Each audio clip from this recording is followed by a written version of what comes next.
Good morning, members of the media.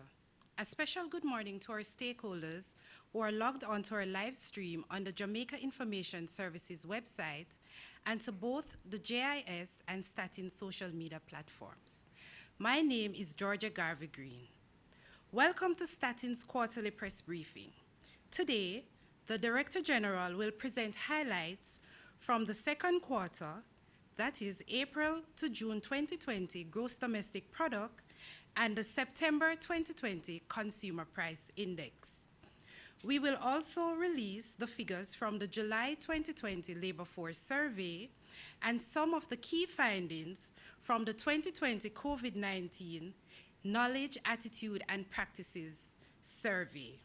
There will also be a presentation on the COVID-19 module that was fielded in the Jamaica Labor Force Survey.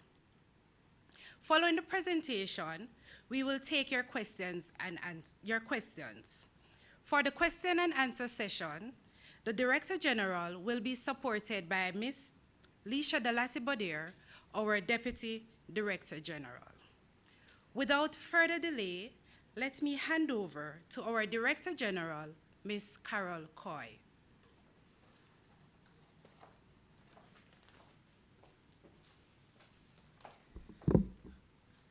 Good morning, everyone. This press brief this morning follows our celebration yesterday of World Statistics Day, which the international statistics community we do every 5 years.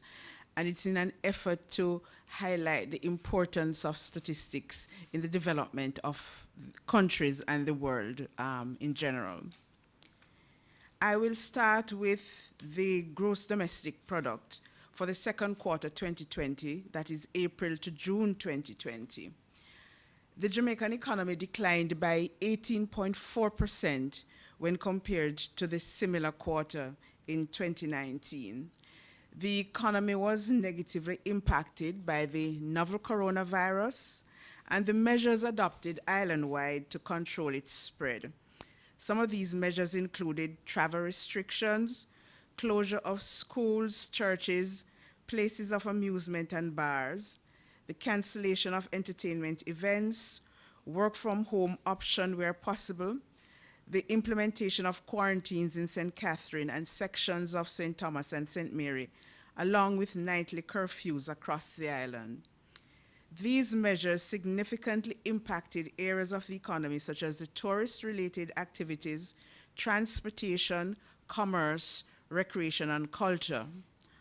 Other factors that contributed to the decline in the economy were the drought conditions, which affected the agriculture, forestry, and fishing industry, and the continued closure of the Gisco Alpart, which negatively impacted the mining and quarrying industry. For the quarter, the goods producing and the services industries declined by 12.7% and 20.3% respectively. In looking at the goods producing industries, the 12.7% decline in the goods producing industries was attributed to lower output levels across all the industries in this group. Agriculture, forestry, and fishing declined by 7.9% when compared to the second quarter of 2019. The performance of the industry was mainly due to drought conditions and reduced demand resulting from the closure of hotels and some restaurants. The mining and quarrying industry declined by 25.2%. This was as a result of decreased production of alumina, which fell by 29.8%. This was again largely due to the closure of the Gisco Alpart refinery. However, crude bauxite grew by 18.1%, influenced mainly by increased shipment to China.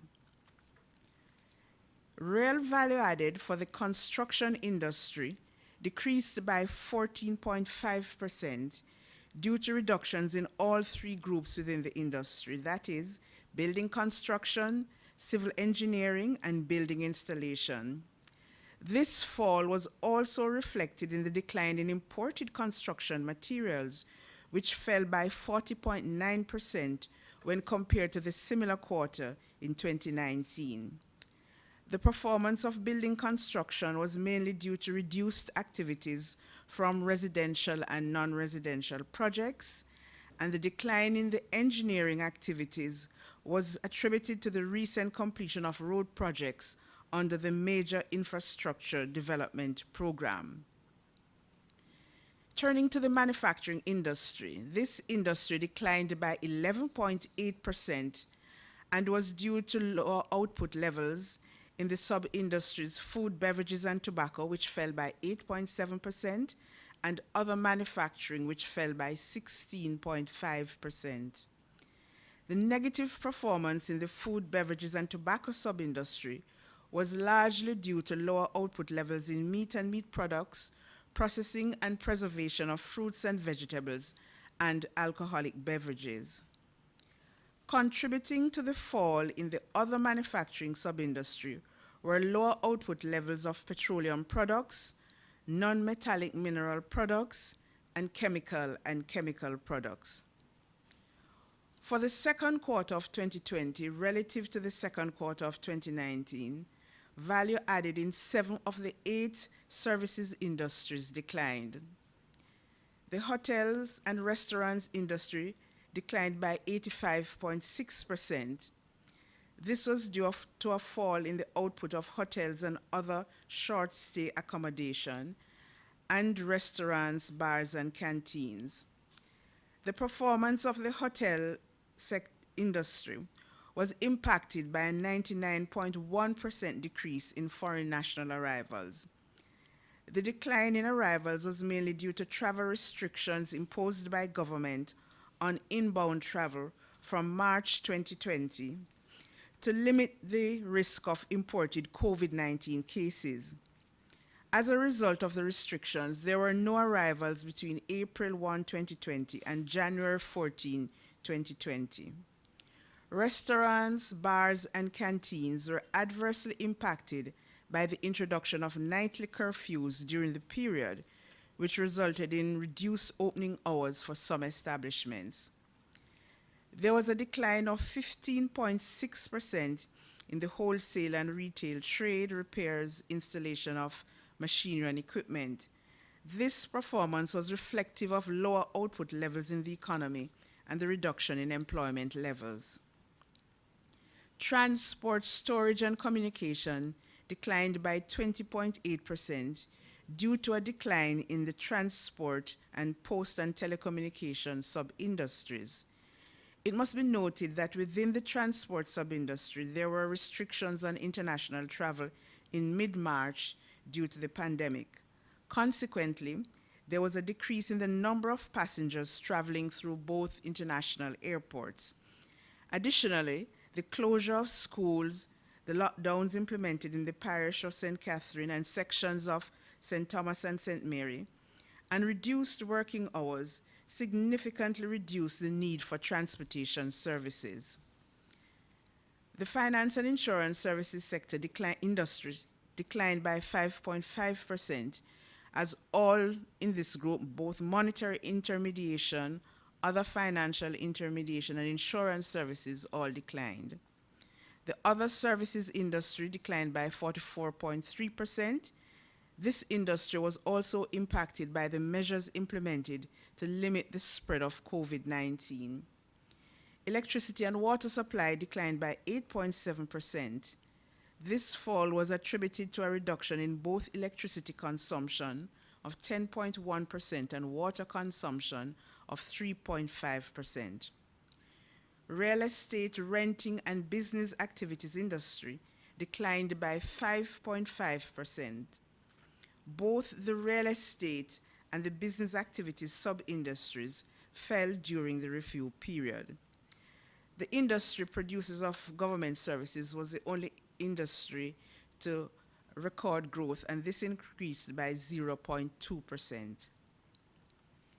In turning to the Consumer Price Index, the CPI measures the movement of prices of consumer goods and services purchased by private households.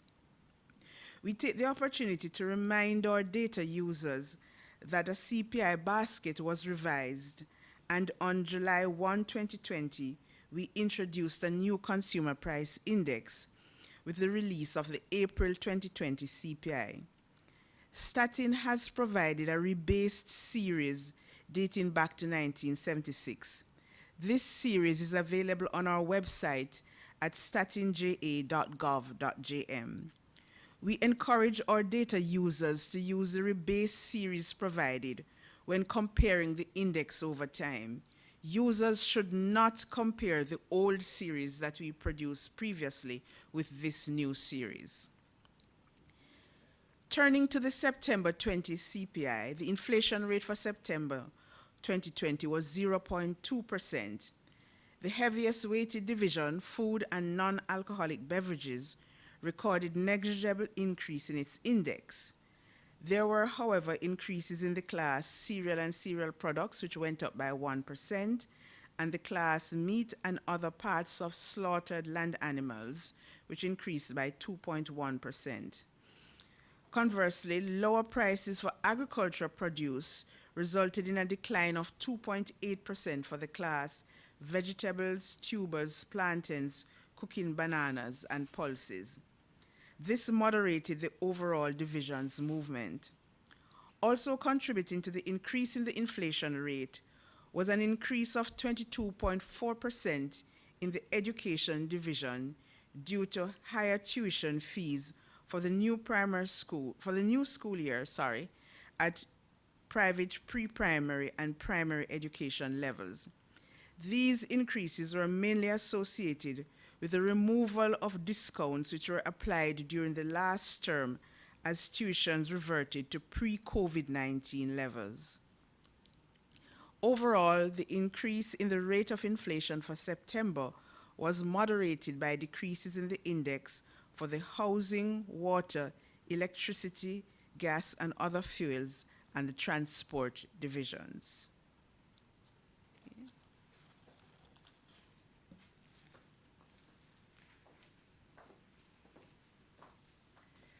Thank you, Ms. Coy.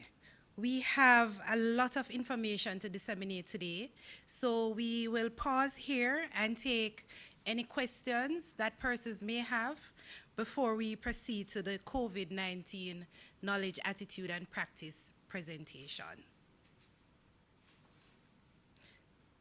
So if there are any questions related to the GDP and the Consumer Price Index that was presented by Ms. Coy, we'll take them now. All right. Good morning. Can I go ahead? Yes, Douglas, you can go ahead, but first identify yourself, though. Thanks. Oh, Douglas McIntosh, Jamaica Information Service. Just a clarification, the inflation outturn for September was what? I don't know if I missed it. It went up by 0.2%, so the outturn is actually what? It's 0.2. The inflation for the month of September is 0.2%. Oh, okay. Yes, it's 0.2%. Okay. Are there any other questions?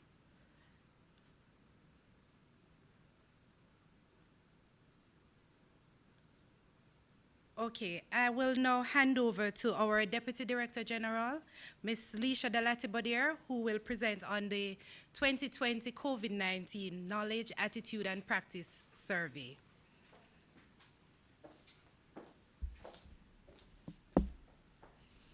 Thanks, Georgia. Good morning, ladies and gentlemen.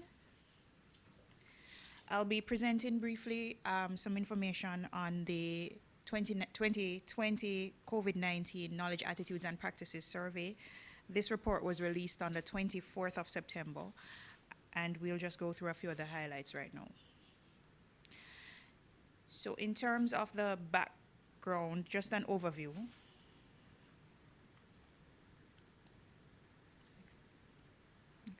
Next. Thank you. Just a brief overview. The Knowledge, Attitudes, and Practices Survey was done as part of the National COVID-19 Research Agenda. And the National COVID-19 Research Agenda is a part of the Essential National Health Research Committee, which is a CMO-appointed committee. The National COVID-19 Research Agenda is co-chaired by the Ministry of Health and Wellness and STATIN. Next. So it constitutes a broad research scope of work, including clinical and laboratory, epidemiological and surveillance, health systems, socioeconomic, communications, and policy. And there's cross-cutting data management and documentation, and there are over 70 persons from over 15 organizations nationally that are involved. So in terms of this survey, we sampled around 17,920 persons, of which 9,379 persons responded. Next slide, please. We covered knowledge, attitudes, and practices with regards to COVID-19, a bit of demographic information, and a little bit of information about economic activity. All right, so with regards to the results, what we found in the survey that there were about 500,000 persons, 503,000 persons, who indicated that they either had a chronic illness or an underlying condition. Of this amount, the most popular reported illness was hypertension. Next slide, please. We asked persons whether or not they had any challenges accessing medical care or medicine, and at that point in time, which was between the end of April and mid-June, there were only about 2% of persons who said they had issues accessing medical care and about 3% of persons who had issues accessing medication. Next slide.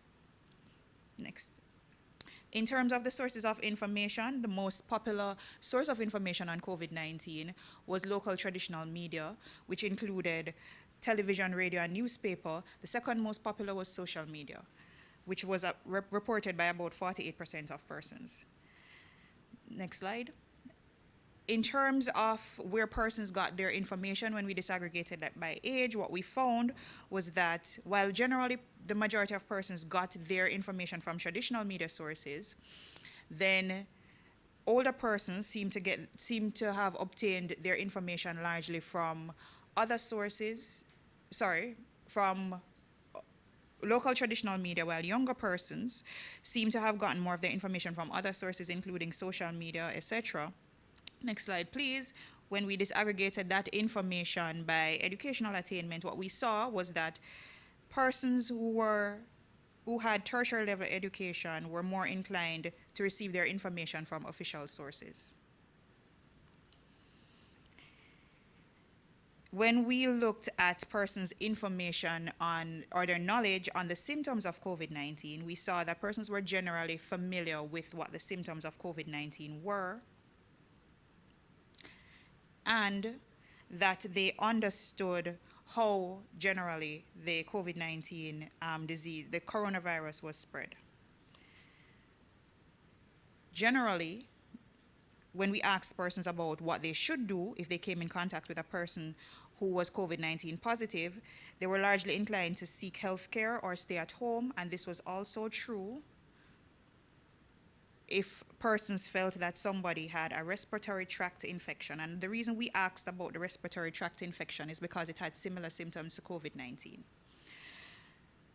With regards to what persons would do, again, if they thought that they themselves had symptoms of COVID-19, again, we saw the same trend where persons were more inclined to call the Ministry of Health and Wellness or stay at home. When we asked persons about what were the remedies that were being used to treat COVID-19, these were some of the responses that we got from Jamaicans. It largely included herbal medicines, such as turmeric and honey, etc. Regarding attitudes, when we asked persons who was most at risk for contracting the COVID-19, what we saw was that the persons were indicating that it was largely the elderly that was most at risk for contracting COVID-19. And also, when we disaggregated that information by geographical location, we saw that persons in the West were best informed about the symptoms generally of COVID-19 and about who was most at risk about COVID-19, for contracting COVID-19. In terms of perception of community risk, what we saw was generally that persons didn't perceive that their community was at risk for an outbreak. About 70% of persons didn't believe that their community was at risk.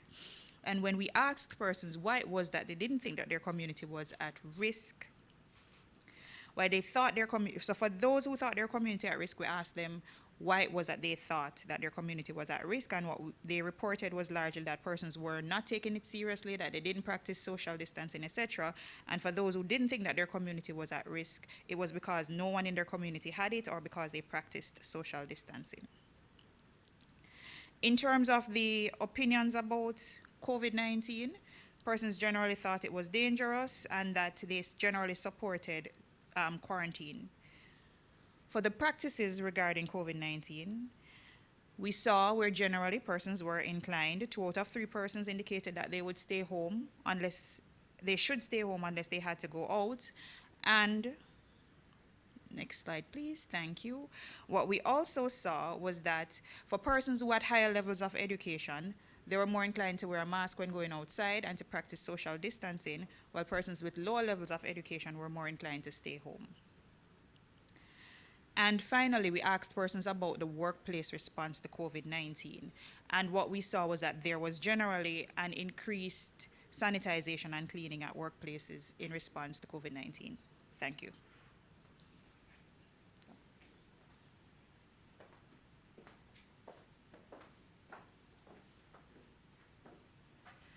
All right, thank you, Ms. Latibodier, for sharing the findings of the survey. The full report is available on our website at www.statinja.gov.jm. We encourage persons to read the report, and if you have questions, you can call the library.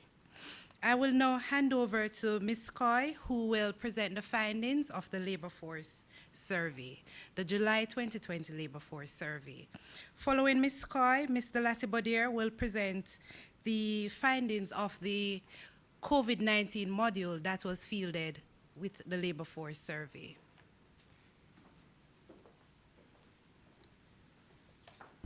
Thanks, Georgia.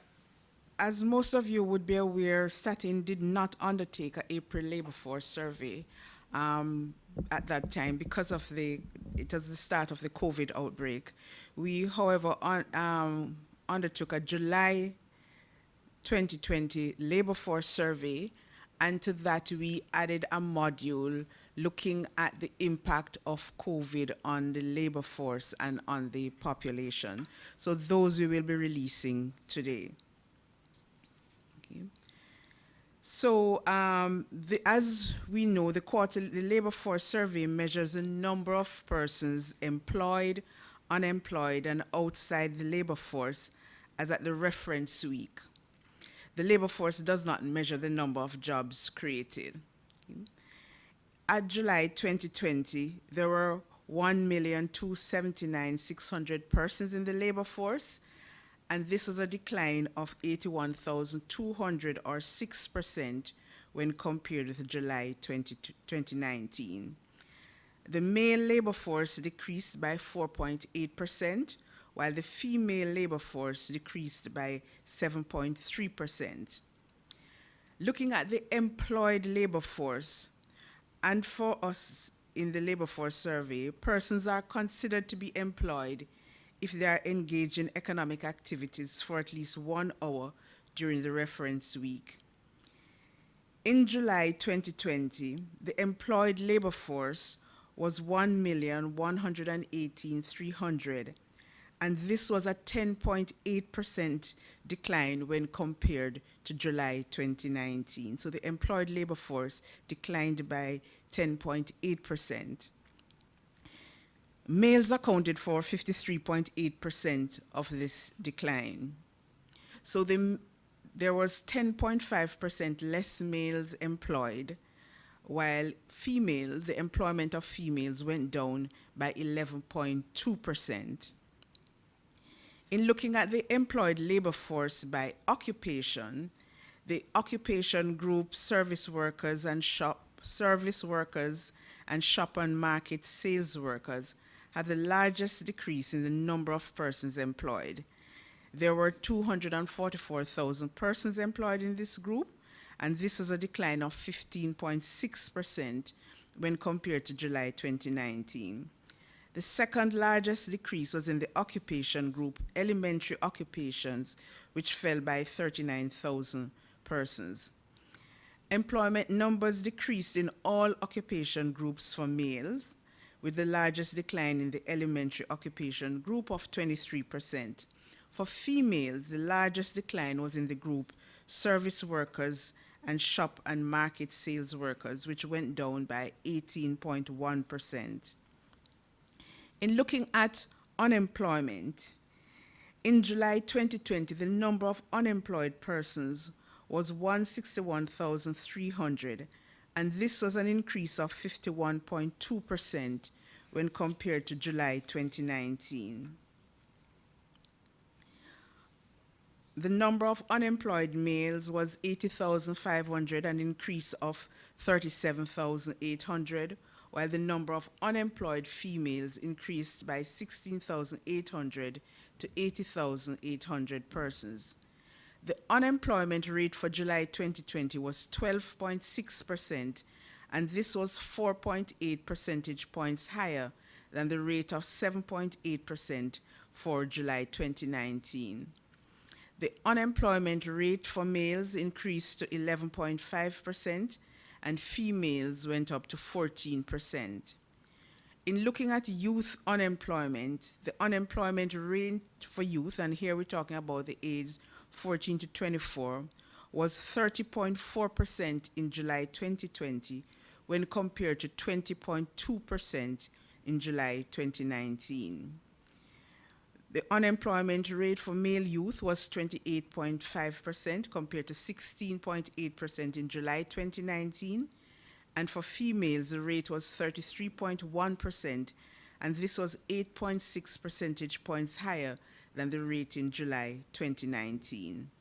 For persons outside the labor force, the number of persons classified as outside the labor force was 806,600 in July 2020, and this represented an increase of 11.1% when compared to July 2019. And as I mentioned earlier, there was a COVID module attached to the labor force, and we will now present the findings of this.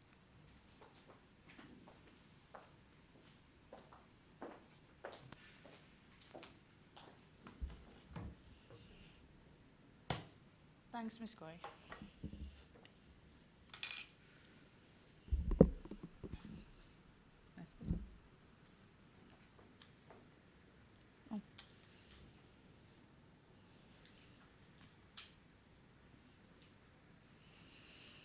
All right, thank you very much. With regards to the impact of COVID-19 on households, as measured in the July labor force, what we saw was that there was approximately 57% of households who received their income through wage employment. So what we asked persons was what was the household's source of income, and they were allowed to present us with multiple responses. What we saw was that there was about 57% of households who were receiving wage employment. This was the next most popular source of income was non-farm family business, followed by fishing, farming, and livestock, and this was particularly prevalent in rural areas. Next slide, please. We asked households about whether or not they had experienced any reduction in their income between March and September 2020. Approximately 57% of households indicated that they had experienced some reduction in their income between March and September 2020. We saw also where this was most prevalent in OUC, where about 63% of households indicated that they had a reduction in their income. And it should also be noted that this is where a lot of the tourist areas are. The lowest proportion regionally was in the Greater Kingston metropolitan area, where only 49% of households indicated that they experienced some reduction in their income. With regards to households that experienced a reduction in their income, when we analyzed this data by source of income, what we saw was that there was about 262,000 households who indicated that they were receiving their income through wage employment and that they had experienced some reduction in this income. With regards to households that had a non-farm family business, there was about 166,000 of those households that indicated a reduction in income. And for those households that had income, that received their income through farming, livestock, or fishing, there was about 106,300 of those who indicated that they had experienced a reduction in their income. Next slide, please. With regards to coping strategies in response to the reduction of income, so we asked households whether or not they had taken any measures to cope with the reduction in their income. And what we saw was that the majority of households indicated who had taken some sort of strategy indicated that they had received some government support. What we also saw, that's about 40,000 households, was that there was another 27,000 households who had experienced a reduction in their income who said that they had resorted to taking a loan from friends, neighbors, or relatives in order to cope with this reduced income. There was 14,000 who said that they started farming, keeping animals, fishing, etc., to produce food for the family, and about 11,000 households who said they sold some of their possessions. We also asked householders about whether or not they had children and if those children had engaged in any learning or education activities. And what we saw was that of those households who had children that actually engaged in educational activities, the most popular activity that was done was that they completed assignments provided by their teacher. And this was reported by about 267,000 households. The next most popular one was online classes. Now, we didn't ask about the consistency of the online classes, but whether or not they had engaged in it at any point in time.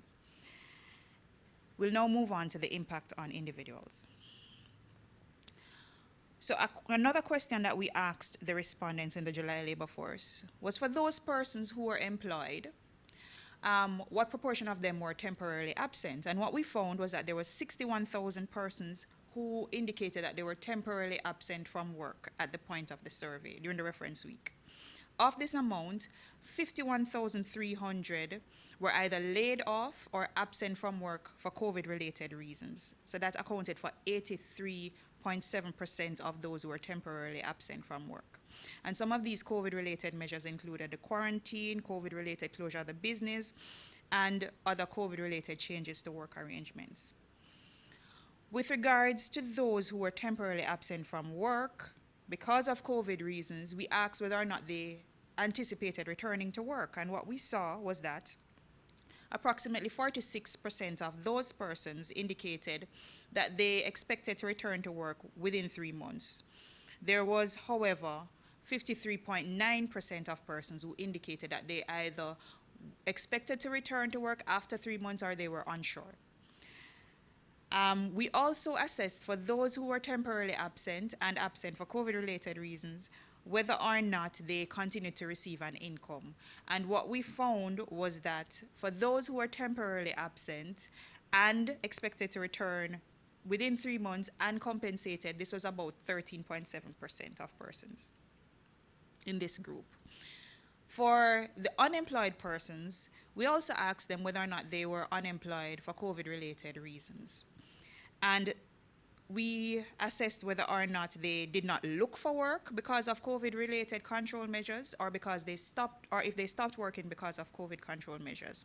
And what we found was that there was 35% of persons who were unemployed for COVID-related reasons.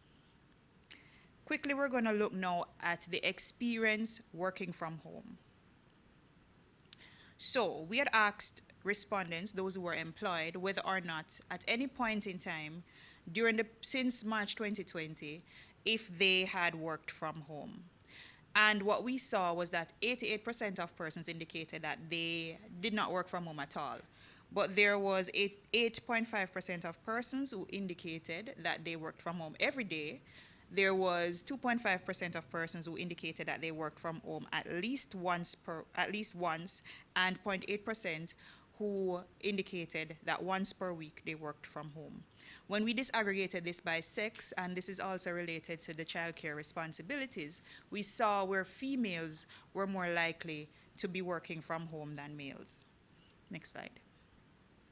In terms of the opinions on how persons perceived working from home with their fit with their non-work life, so we actually asked them whether or not they thought working from home fit better with their social commitments and other responsibilities. And what we saw was that there was 37% of persons who indicated that working from home was a better fit with their non-work life. When we analyzed this by sex, we also saw that marginally 37.6% versus 35.9%, females thought that this was a better fit with their non-work life. In terms of persons working from home, we asked them whether or not, now that they're working from home, if they were more inclined to work on evenings and weekends. And generally, persons were reporting, 47.1% of persons were indicating that given that they're now working from home, they're more likely to work evenings and weekends. This was particularly true for males, which was 55.8% versus 43.4%, and it was most prevalent in other urban centers. Next. We asked persons who are working from home whether or not, while working from home, they also had child care responsibilities. And you can see where the overwhelming majority of persons were female, so 50,700 versus 10,000 males. But overall in Jamaica, about 60,700 persons who were working from home indicated that they also had child care responsibilities. We asked persons whether or not, after the pandemic is over, if they wanted to continue working from home. And what we saw was that generally, about 60% of persons indicated that they were desirous of continuing to work from home in some form after the pandemic was over. And the final thing that we assessed was whether or not persons had challenges working from home. Generally, the most reported challenge was internet connectivity or device issues, followed by childcare responsibilities and home duties. Thank you.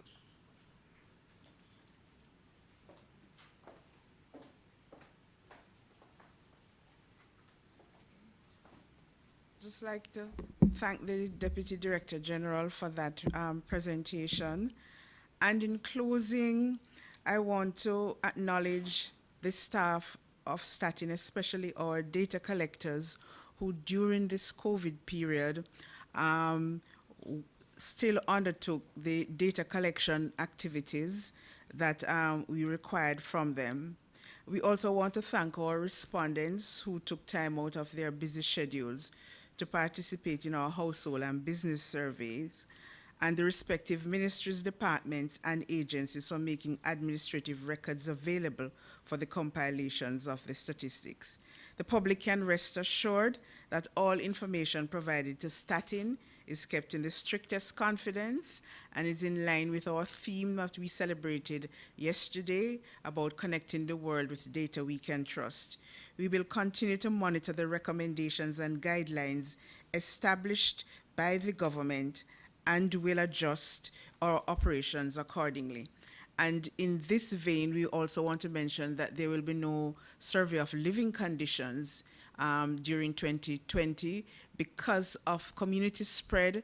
This survey takes a little longer in the interaction between our staff and households, and we feel the risk is too great to both householders and staff, so we will not be undertaking a survey of living conditions during 2020.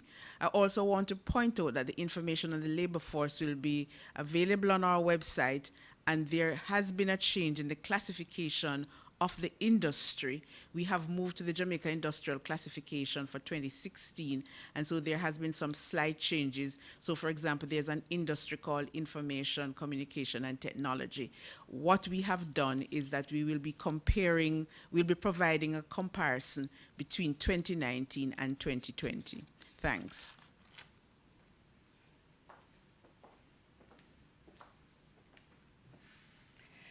Thanks, Ms. Coy. Thanks, Mr. Latibodier, for your presentation. I will now take questions from the persons who are online.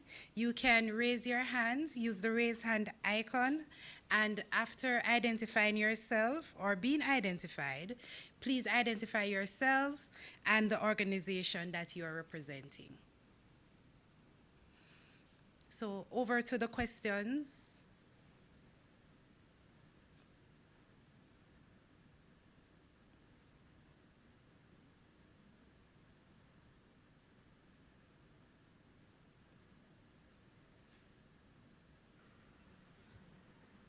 Good morning, Andrew Laidley here from Television Jamaica. Just wanted to get an idea of the scope for the labor force survey. I'm not sure if I heard it earlier. How many people, for example, was involved in that survey, including the COVID module? And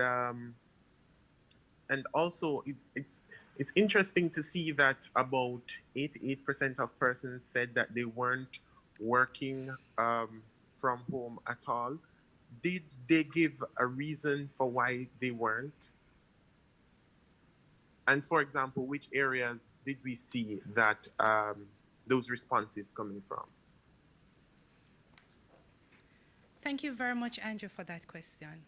Please hold for the Director General, the Deputy Director General, sorry.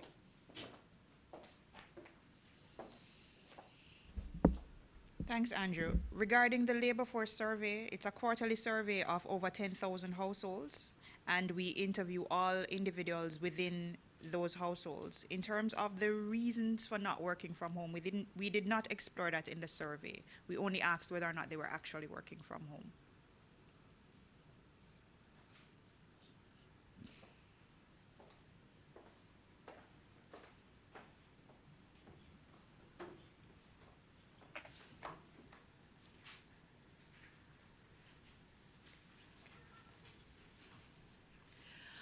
All right, are there any other questions?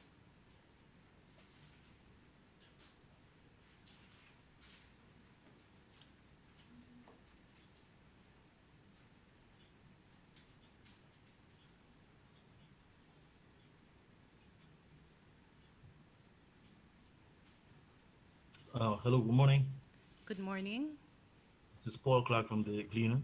Question: did the survey consider the informal employment data? Was that gathered or not? Thanks, Paul, for your question. So yes, the labor force survey measures informality on a quarterly basis. That table and that information is usually presented in our annual report, but we're in the process right now of compiling that information and we'll present it once it's completed. Are there any other questions?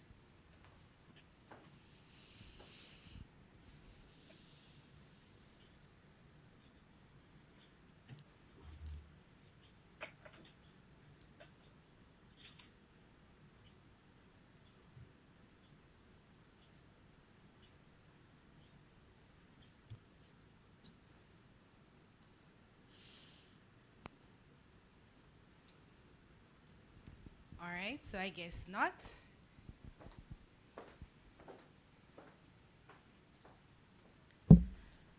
All right, thank you again, members of the media and our valid stakeholders who are online joining us via our live stream. We encourage persons to visit our website at statinja.gov.jm. We also encourage persons to visit our Facebook page and our Instagram page at StatinJA. Our bulletins and indicators are updated on our website as they are released.